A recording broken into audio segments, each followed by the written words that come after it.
திருத்தணியில் அரசு அலுவலகங்கள் மற்றும் தேசிய வங்கிகளில் சுதந்திர தின தேசிய கொடியேற்றாத அதிகாரிகள், பொதுமக்கள், சமூக ஆர்வலர்கள் குற்றச்சாட்டு.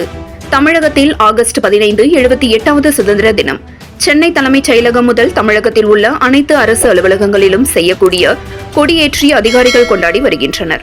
ஆனால் திருவள்ளூர் மாவட்டம் திருத்தணி நகராட்சியில் உள்ள மத்திய அரசு அலுவலகமான தேசிய கொடி விற்பனை செய்த தலைமை அஞ்சலகத்தில் தேசிய கொடி ஏற்றவில்லை. தேசியமயமாக்கப்பட்ட வங்கிகளான இந்தியன் வங்கி, பாரத வங்கி, இந்தியன் ஓவர்சீஸ் வங்கி மற்றும் தனியார் ஆக்சிஸ் வங்கி ஆகிய எந்த வங்கிகளிலும் தேசிய கொடி ஏற்றவில்லை. மேலும் தமிழகத்தை சார்ந்த காஞ்சிபுரம் கூட்டுறவு வங்கிகளிலும் தேசிய கொடி ஏற்றவில்லை.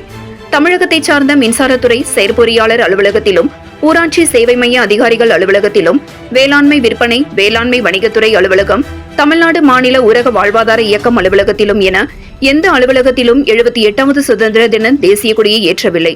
அலுவலகத்திலும் அதிகாரிகள் வரவில்லை. தேசிய கொடி ஏற்ற வேண்டும் என்ற நடைமுறையும் அதிகாரிகளுக்கு ஏன் தெரியவில்லை? தேசிய கொடி நாற்றுப்பற்றுடன் ஏற்ற வேண்டும் என்று ஏன் அதிகாரிகள் நினைக்கவில்லை?